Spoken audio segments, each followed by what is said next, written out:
At Convocation, we had Mr. Hockley came and spoke to the entire group, and he's the gentleman whose son was killed sadly in Sandy Hook, and shared about his son Dylan and the Wings of Change.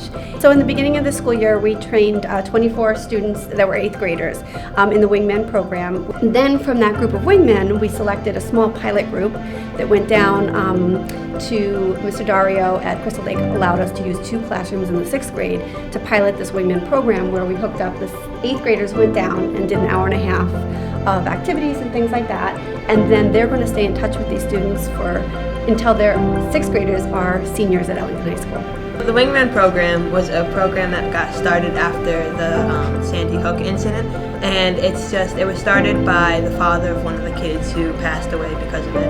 And it's just like, it's a program to spread kindness throughout your community and get to know other people that you usually wouldn't.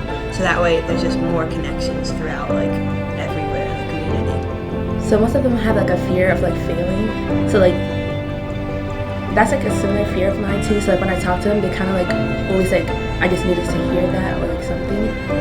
I have more similar stuff to them that I do with some 8th graders. So it's easy to create a bond with them. It's definitely made me happier to be able to help them out and give them answers on the stuff that they've been nervous or scared about. And from what I've heard or seen, it's definitely helping them out too. We've gotten a lot of positive feedback from both Mrs. Coachman, who's a 6th grade teacher, and Mrs. Fitzgerald. One of the things she said is that she can't believe that the 6th graders are rushing in to open up and check their email, which is something that they didn't do.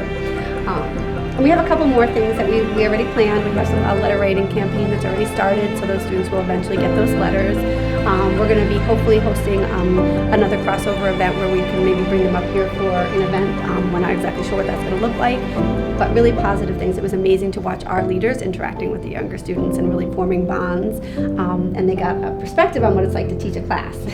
So.